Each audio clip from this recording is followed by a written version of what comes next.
अस्सलाम वालेकुम वरहमतुल्लाह। कुछ स्टूडेंट्स ने इसरार किया था कि आप हमें जो है रिड्यूस सिलेबस जो हमारे इस दफ़ा फेडरल बोर्ड की तरफ से आया हुआ है फर्स्ट ईयर सेकेंड ईयर का, तो वो शेयर कर दें। तो इसी सिलसिले में मैंने कहा चले एक वीडियो बनाते हैं जिसके अंदर तमाम एमसीक्यूज़ और शॉर्ट क्वेश्चन न्यूमेरिकल्स वगैरह को शामिल कर देते हैं, जिसमें ये क्लियरली पता चलेगा कि इस चैप्टर के अंदर कौन कौन से एमसीक्यूज़ और शॉर्ट क्वेश्चन आ रहे हैं। ठीक है, तो इस सबसे पहले मैं जो है वो फर्स्ट ईयर का पहला चैप्टर से स्टार्ट ले रहा हूँ। पहला चैप्टर है मेजरमेंट से रिलेटेड, और इसमें हमारे पास जो रिड्यूस सिलेबस के अंदर हैं वो एक तो सप्लीमेंट्री यूनिट्स मतलब रेडियन और स्टी रेडियन वाला टॉपिक है, और इसके साथ प्रिसिजन एंड एक्यूरेसी है और डायमेंशन ऑफ फिज़िकल क्वांटिटीज़ है। ये तीन टॉपिक्स इससे रिलेटेड जो है वो हमारे पास जो है वो सिलेबस है। इसमें जो कंसेप्चुअल क्वेश्चन आ रहे हैं वो 2, 3, 5, 6, 7, 8, 9 और 10 है।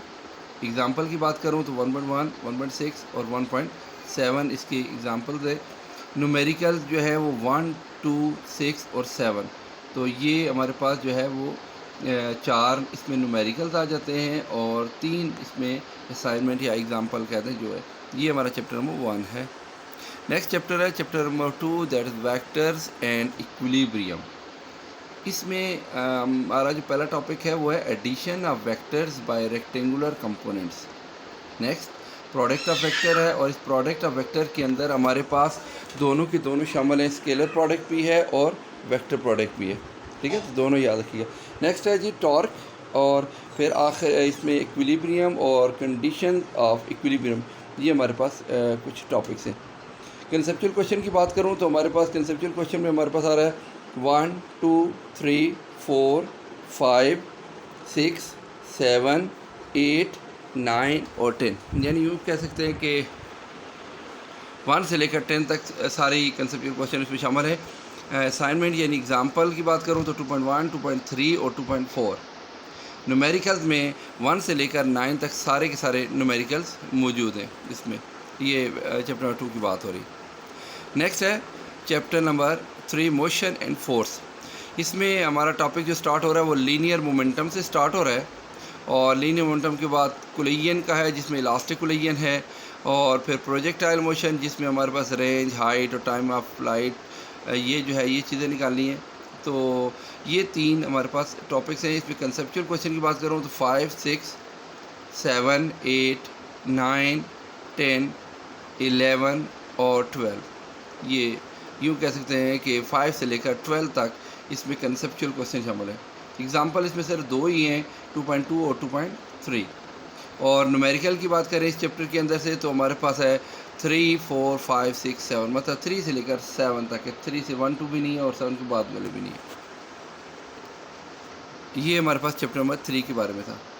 अब हम बात करते हैं चैप्टर नंबर 4। चैप्टर 4 में अगर आप देखें तो हमारे पास चैप्टर 4 में वर्क वाला टॉपिक शामिल है, जिसमें work done by constant force है, work done by variable force है। इसके अलावा work done in a gravitational field है, और नेक्स्ट है एब्सोल्यूट पोटेंशियल एनर्जी है। ठीक है, और एस्केप वेलोसिटी है। ठीक है, तो ये हमारे पास कुछ टॉपिक्स है।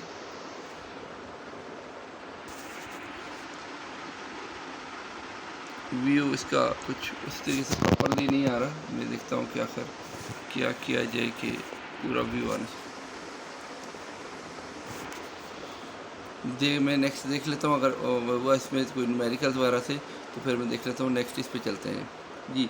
रोटेशनल एंड सर्कुलर मोशन, ये हमारे पास चैप्टर 5 है। इसमें हमारे पास जो टॉपिक्स हैं वो angular motion, relation between angular and linear quantities, centripetal force and centripetal acceleration, torque and moment of inertia, angular momentum and torque, conservation of angular momentum, kinetic energy of rotation, rolling of a disc and a hoop down the incline plane. तो यहाँ तक तकरीबन सारे ही topic समझ रहे हैं, start से लेकर ये रोटेशन काइनेटिक एनर्जी तक सारे ही टॉपिक शामिल हैं। इसमें जो कंसेप्चुअल क्वेश्चन है वो है 1, 3, 4, 1, 2, 3, 4, 5, 6, 8, 9, 11। ठीक है, तो मतलब अगर कंसेप्चुअल क्वेश्चन की बात करूँ तो यहाँ पे 7 नंबर नहीं आ रहा और 10 नहीं आ रहा। ठीक है, दरम्यान में से तो 1, 2, 3, 4, 5, 6, 8, 9, 11। एग्ज़ाम्पल 5.1 से ऑनवर्ड 5.7 तक एग्ज़ाम्पल्स हैं। और न्यूमेरिकल्स की बात करूँ तो न्यूमेरिकल जो है वो हमारे पास 1 से लेकर 12 तक सभी न्यूमेरिकल्स इसमें शामिल है, ठीक है, 1 से लेकर 12 तक। फ्लूइड डायनामिक्स की बात करूँ तो फ्लूइड डायनामिक्स में हमारे पास सिर्फ 4 ही टॉपिक्स से शामिल हैं, जिनमें फ्लूइड विस्कस फ्लूइड है स्टार्टिंग का, fluid friction and Stokes law है, टर्मिनल वेलोसिटी है और इक्वेशन ऑफ कंटिन्यूटी है। यानी अगर लॉन्ग क्वेश्चन की बात करूँ तो सिर्फ 2 ही टॉपिक बनते हैं, टर्मिनल वेलोसिटी और इक्वेशन ऑफ कंटिन्यूटी। इसमें हमारे पास जो न्यूमेरिकल कंसेप्चुअल क्वेश्चन है वो 1 2 3 4 यानी पहले 4 कंसेप्चुअल क्वेश्चन हैं और सिर्फ पहले 2 एग्जाम्पल्स हैं, एग्जाम्पल 1 एंड 2। न्यूमेरिकल में पहले 3 न्यूमेरिकल इसमें शामिल होते हैं, ठीक है। तो काफ़ी छोटा सा है, कोशिश किया करें कि जो इस तरह के चैप्टर्स है जिसमें बहुत कम मटेरियल दिया गया है ये ज़रूर तैयार करें, क्योंकि इसमें से क्वेश्चन ज़रूर आना है। नेक्स्ट है ऑसिलेशन, ये हमारे पास या वो चैप्टर 7 और चैप्टर 7 की अगर हम बात करें तो इसमें हमारे पास जो पहला मेन टॉपिक आ रहा है वो आ रहा है जी circular motion and simple harmonic motion. यानी यूँ समझिएगा कि मैस टाइटो स्प्रिंग वाला टॉपिक इसमें शामिल नहीं है। तो सर्कुलर मोशन और सिंपल हार्मोनिक मोशन है, फिर पेंडुलम वाला है, फिर रेजोनेंस है, फेज, डैम्प्ड ऑसिलेशन। तो ये हमारे पास 5 टॉपिक्स हैं। इसमें जो लॉन्ग में ज़्यादातर आता रहता है वो ये जो पहले 2 क्वेश्चन है circular motion and simple harmonic motion और सिंपल पेंडुलम, ये ज़्यादा इंपॉर्टेंट है। कंसेप्चुअल क्वेश्चन में हमारे पास तकरीबन जो है वो हमारे पास पहले 10 के शामिल हैं, 1 2 3 4 5 6 7 8 9 10 पूरे 10 के 10 शामिल हैं। एग्जाम्पल्स की बात करूँ तो 7.1 से लेकर 7.3 तक एग्जाम्पल इसमें शामिल मतलब असाइनमेंट्स हैं। और न्यूमेरिकल जो है वो सिर्फ 4 ही हैं, 2 3 7 और 9 जो है, यानी न्यूमेरिकल नंबर 2 3 7 और 9 इसमें न्यूमेरिकल शामिल है। नेक्स्ट हमारा चैप्टर है वेव्स का, और वेव में हमारे पास जो है वो पहला टॉपिक है स्पीड ऑफ साउंड, जिसमें Newton formula for speed of sound है, और लैपलेस वाला टॉपिक है beats, reflection of wave and phase change. इसके अलावा stationary waves, transverse stationary waves in a stretched string, और फिर उसके बाद resonance of air column and organ pipe, और आखिरी टॉपिक है डॉपलर इफेक्ट। यानी यूँ समझिएगा कि ये एक किस्म का फुल फ्लैज तकरीबन बन जाता है चैप्टर शुरू के टॉपिक को छोड़ के।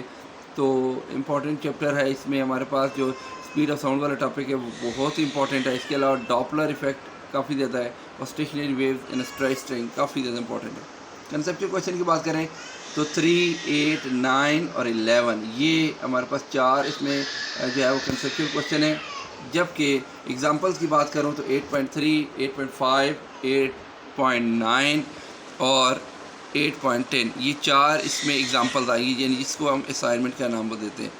Numericals of text book exercise की बोनस बनती है। 6 से लेकर 13 तक जितने भी न्यूमेरिकल्स हैं वो इसमें शामिल है, यानी 6 7 8 9 10 11 12 13, यानी पहले 5 नहीं बनते। नेक्स्ट है जी फिज़िकल ऑप्टिक्स। फिज़िकल ऑप्टिक्स की बात करें तो हमारे पास इसमें जो पहला टॉपिक है वो हाइजन प्रिंसिपल है, और फिर coherent source, interference of light, Michelson interferometer, diffraction of light, diffraction of a single slit, diffraction grating, और diffraction of X rays by crystal, और आखिरी पोलराइजेशन ऑफ लाइट। तो मतलब इसमें अगर आप देखें तो मेजॉरिटी टॉपिक, बल्कि तकरीबन सभी टॉपिक इसके अंदर शामिल है। कोई भी टॉपिक शायद ऐसा नहीं है जो इसमें से एग्जाम्प्ट है। तो मतलब पूरा आप समझ लीजिएगा कि ये इसमें शामिल हो जाता है, ठीक है। इसके कंसेप्चुअल क्वेश्चन की बात करें तो 2 3 4 5 6 7 8 9 10, ठीक है। ये हमारे पास इसमें कंसेप्चुअल क्वेश्चन हैं, और ये मेजॉरिटी में सारी समझने से। और एग्जांपल की बात करें तो 9.1 से लेकर 9.5 तक सारी एग्जांपल्स इसमें शामिल है। इसमें आप कहेंगे कि ये अगर सारी टॉपिक है तो इसमें क्या वो मतलब ये क्यों शॉर्ट है, तो इसकी वजह ये है कि आपने देखा होगा कि एक यंग डबल स्लिट एक्सपेरिमेंट वाला टॉपिक इसके अंदर शामिल नहीं है, तो बाकी तकरीबन मौजूद है इसके अंदर। न्यूमेरिकल्स की बात करो तो न्यूमेरिकल जो एक्सरसाइज के अंदर हैं वो 1 2 3 5 और फिर 6 से लेकर 9 तक सभी है, यानी 1 2 3 5 6 और फिर 6 यानी 7 8 9 ये सारे शामिल है इसके अंदर, ठीक है। तो ये भी एक लेंथी चैप्टर है, यानी यूँ समझिएगा 8 और 9 काफ़ी लेंथी है। ये लास्ट हमारा चैप्टर है जी फर्स्ट ईयर का, और इसका थर्मोडायनामिक्स है। इसमें थर्मोडायनामिक सिस्टम यहाँ पे कुछ डिफिनीशंस हैं, ओपन सिस्टम, क्लोज सिस्टम और ये वाले आइसोलेटेड सिस्टम की एग्जांपल्स आ जाएगी इसमें, तो ये पढ़ना है हमने। रिवर्सिबल और इरिवर्सिबल प्रोसेस और इसकी एग्जांपल्स वगैरह हैं। और मेन टॉपिक इसका है फर्स्ट लॉ ऑफ थर्मोडायनामिक्स। इसमें हमारे पास फर्स्ट लॉ ऑफ थर्मोडायनामिक्स है, उसके साथ इसकी एप्लीकेशंस भी हैं, यानी आइसोथर्मल, आइसोबैरिक, आइसोचोरिक और एडियाबैटिक प्रोसेस के लिए। और नेक्स्ट है जी molar specific heat of gas, heat engine, second law of thermodynamics और Carnot heat engine. So end होता है एंट्रोपी के साथ, ठीक है। इसमें जो इम्पोर्टेंट टॉपिक आ जाते हैं, वैसे तो कोई भी याद रखिएगा ये इम्पोर्टेंट जस्ट मैं वैसे ही कह रहा हूँ, लेकिन जो इम्पोर्टेंट टॉपिक है उनमें फर्स्ट लॉ ऑफ थर्मोडायनामिक्स और उसकी एप्लीकेशन आ सकती है, और molar specific heat of the gas, ये यानी जिसे CP - CV = R वाली रिलेशन है ये, और कार्नोट हीट इंजन, ये हमारे पास जो है काफ़ी इम्पोर्टेंट टॉपिक्स हैं। नेक्स्ट अगर बात करें इसमें, तो हमारे पास जो है इसमें एग्ज़ाम्पल की बात, कंसेप्चुअल क्वेश्चन की बात करूँ तो 5, 6, 7, 8, 9, 10, 11 ये हमारे क्वेश्चन कंसेप्चुअल क्वेश्चन है। 5, 6, 7, 8, 9, 10, 11 ये कंसेप्चुअल क्वेश्चन इसमें शामिल है। यानी यूँ समझिएगा कि 5 से लेकर 11 तक सभी बनते हैं। और एग्जांपल्स की बात करें तो एग्जांपल नंबर 2, 3, 4, 5 और फिर 7, ठीक है, यानी साइन न्यूमेरिकल्स 1 से लेकर 10 तक सभी न्यूमेरिकल्स इसके अंदर शामिल हैं। तो ये हमारे पास जो है वो बेसिकली फर्स्ट ईयर का जो सिलेबस है, जो रिड्यूस सिलेबस इस दफ़ा फेडरल बोर्ड ने अनाउंस किया, ये उसके मुताबिक कुछ पैटर्न था। उम्मीद करता हूँ कि आपको समझ आया होगा। कोई मसला हो तो ज़रूर आप मुझे कमेंट्स बॉक्स में लिख सकते हैं। Thank you so much. अल्लाह हाफिज़। अस्सलाम वालेकुम रहमतुल्लाह।